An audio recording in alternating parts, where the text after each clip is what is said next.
What's up, guys? Welcome to Daily Dose of Reddit. This is your host, Zach, and today's subreddit is r/EntitledParents. This story's called Entitled Sister Tries to Kick My Pregnant Self Down the Stairs. Not on mobile, but format will probably suck anyway. Grammar warning, crap spelling, blah blah blah, long time lurker, first time poster, kinda long, but this needs to be shared. Here's the cast. Me. Massive earphones, what the? Entitled Mom. Entitled Sister. Policeman 1, Policeman 2. Awesome Sister. Boyfriend, now ex-husband. For a bit of context, this was about 4 to 5 years ago, so the dialogue probably won't be 100% accurate. I was about 5 months pregnant. I was 16 and living with my entitled mom and entitled sister. Yes, the child's dad was in the picture. My mother had always been extremely entitled and considered her own issues above others, even her own children. It once took her over a week of me complaining after a sports accident to be seen by a doctor. I had a severe concussion, but that's a story for another time. On to the story. The day had started off like any other, but I was in a pretty bad mood. Pregnancy hormones are raging, and I looked like a ticking time bomb to boyfriend. He suggested coming over to my house to cuddle and watch movies. I happily agreed, but told him I had to ask entitled mom first, and we simultaneously sighed. Entitled mom has never liked boyfriend, and at this point, I had known him for 8 years. We were good friends before we decided to start dating. I go and ask her as nicely as possible if me and him could spend some time together, as I was feeling kinda stressed and needed to relax. Keep in mind, he literally lives right across the street. Mom, can boyfriend please come over and watch movies with me? I'm feeling kinda stressed out and I'd like to spend some time with him. No, I've got a headache, and besides, look where spending time with him got you anyways. Okay, but you didn't need to be rude. Entitled mom mumbles something I couldn't make out. I call him back up and let him know it's a no-go. We're both obviously disappointed, but really can't do much about it. Boyfriend suggests playing Minecraft together, and I agree before hanging up and going to get on my computer. We're both huge gaming nerds, and Minecraft was our little thing we did together when entitled mom refused to let me see him. Jump forward to later on that night. I had forgotten all about entitled mom's rude comment and was feeling pretty content. I was making my way to the bathroom when entitled sister cuts in front of me. I need to pee.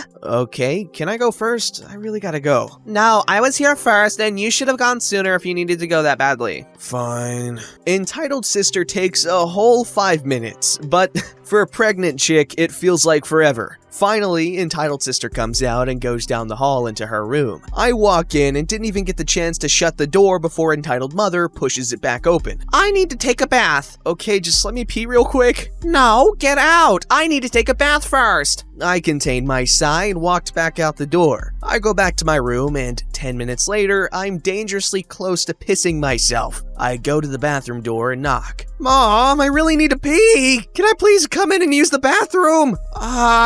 Yes, just make it quick. I've barely just sat down before the bomb drops. I knew her just dropping it was too good to be true. For some context, I've always been a good and quiet kid. Even as a teen, I never smoked, never did drugs, and wasn't whoring around. A breaking condom was the cause of my pregnancy. You were very disrespectful today. How? You know I don't like boyfriend. Why would you ask if he could come over? You should be more respectful than that. Me getting more irritated. I've been pretty stressed out this week and I just wanted some support. He's the father of my child, after all. Do I not support you? Do I not give you a roof over your head and food to eat? You should be thankful I'm letting you stay here in your condition. Biting my tongue, I say, you know I love you, but I need a different kind of support sometimes. I need some emotional support. I stand up to leave when I hear her mumble under her breath. Whores don't get emotional support. I froze for a minute, trying to process what she just said. I was used to her insults by now. From a young age, 5 or 6, I was called many things, including useless, pathetic, lazy, stupid, and a few others. She would constantly put me down and borderline beats and degrade me. My dad was a druggie and an alcoholic, still is, and was never in the picture. Hell, I didn't even meet him until I was 8 years old. She would constantly say that I would end up just like him and that I shouldn't even try to be more than that. I was heavily depressed from the age of 10 onward, and I still deal with depression now. I saw red. I just stood there for a second before sitting back down onto the closed toilet. She paid me no attention situation at all. I don't condone violence, and thinking back, I shouldn't have lost my temper, but those hormones are a bench. I stood up and threw a bra at her while she was in the tub. She started screaming like a maniac, and I started out the bathroom, visibly angry. Entitled sister comes bursting from her room and shoots past me into the bathroom. Here's a little visual for you guys. I lived in a 2-story apartment with the bathroom door just to the side of the staircase, but on the opposite wall. It's 2 sets of stairs with a landing in the middle and railings on the sides of the stairs. My mom's room was directly to the right of the stairs, and mine and Entitled sister's bedrooms were down a short hallway. I start towards the stairs as I was intent on storming out of the house. All of a sudden, I feel Entitled sister kick me very hard in the back between my shoulder blades. I quickly grabbed onto the rail with my right hand and catch myself with the other, and ended up stumbling down 1 or 2 of the top steps. What the hell is wrong with you? I'm pregnant, you dumbass! I'm calling the police. I threw a bra at her. Why the hell would you call the police? Entitled sister then ignored me as she pulled out her phone and dialed 911. She went back into the bathroom and shut the door. I head downstairs and go outside to cool off on the front porch. Sure enough, not 5 minutes later, 2 police cars pull up and Entitled mom and Entitled sister walk outside. I got called about a domestic assault. Entitled mother points at me sitting down. She attacked me while I was in the bathtub. Not really, sir. She insulted me and I threw a bra at her. I never laid a hand on her. Policeman 1 takes a good minute to look at me. I guess he noticed my belly and seen that I had been crying. I wasn't showing a lot, but it was still noticeable. He motions for Policeman 2 to come over, and I walk off to the side with him and I tell him everything that happened, including earlier today. Policeman 2 walks me back over to them. Policeman 2 says to Entitled sister, "Ma'am, is it true you tried to kick her down the stairs, and are you fully aware that she is pregnant?" She's lying. She's the violent one. She attacked Mom.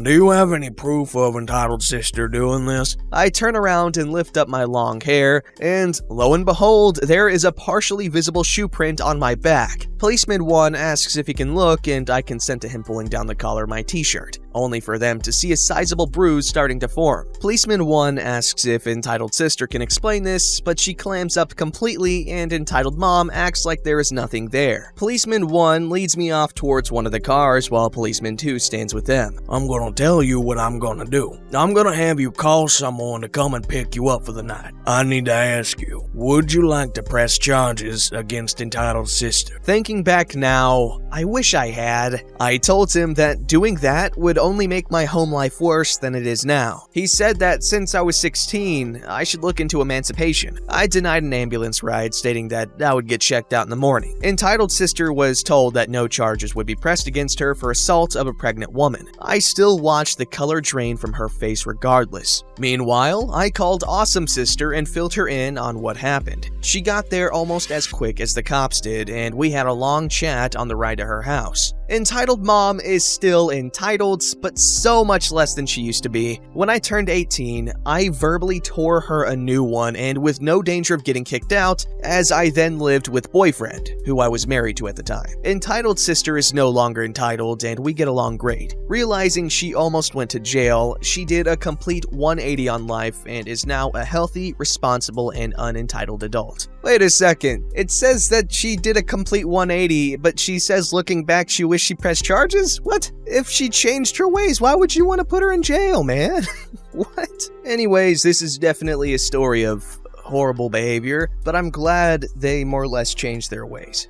This story's called, "You're Gonna Send Her Into Labor, You..." Happened years ago on a flight from someplace in Florida to Columbus, Ohio. This was literally the trip from hell for a family wedding. Witnessed a car accident, saw 2 people nearly get arrested in the airport for fighting. Our plane ran out of backup oxygen and required everyone to get on and off twice. The airport had to go on lockdown because the president was landing. A junior bridesmaid hid the marriage license and it took an hour to find it. The makeup artist was a no-show, so I did everyone's makeup. That is not a strength of mine. The groom's mom changed into jorts for the mother-son dance, and she did it because this wedding wasn't gonna count. I had to borrow a leaf blower from the wedding venue to clean the photo area while in my bridesmaid's dress. A different bridesmaid got into a huge fight with her ex-boyfriend. It started when she flashed her nails at her ex, yelling, "I'm with Travis now." The name Travis and a bunch of hearts were written on her nails as nail art.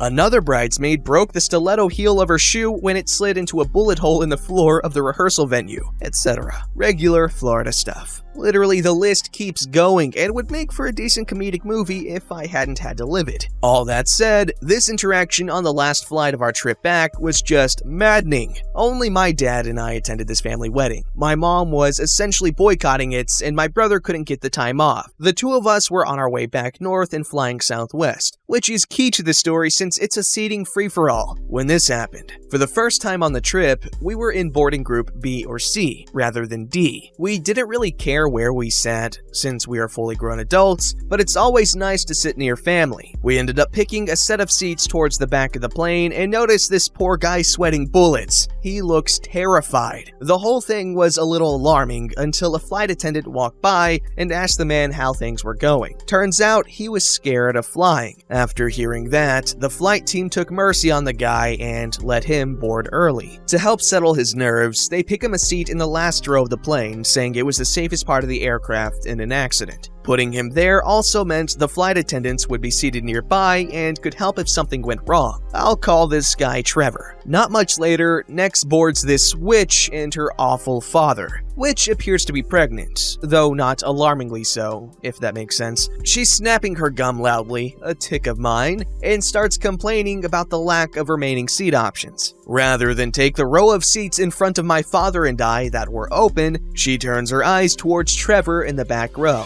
which says to Trevor, "Hey, so I was told by my doctor that I have to sit in the back of the plane. I need you to move." Trevor literally just looks at her confused and shakes his head no, which starts whining, "But I don't want my baby to be hurt. Why would you do this to us?" This goes on for a minute or two, with awful father glaring at Trevor. Trevor is literally panicking now and grabbing his stuff. He shuffles out of the way and ends up taking the row in front of my father and I. Since the witch and awful father are now behind us, this is what we hear. "Thank God that guy moved. These planes always have the best legroom in the back." Side note, what? "And I way overpacked. There was no way I was letting this get curb checked." The entire time she's saying this, Witch was gesturing to her overflowing Vera Bradley sack. My dad and I are now seeing red, but didn't want to make a scene and delay this flight. After going through hell, we just wanted to get home. Turns out, a scene was going to happen anyway. The plane doors are then shut and the attendants start safety checks. As one walks to the back of the plane, she noticed that Trevor has moved seats. The attendant gets to Trevor's row and leans over, speaking to Trevor in hushed tones that we couldn't hear. Once they are done talking, the attendant glares at the witch and says, "Excuse me, what did you tell this man and why do you need to sit there?" The witch starts panicking and immediately starts crying, saying that her doctor told her she needed to sit in the back of the plane for safety reasons, and to sit anywhere else could make her sick. She then essentially implied that sitting anywhere else would induce immediate miscarriage. Whatever?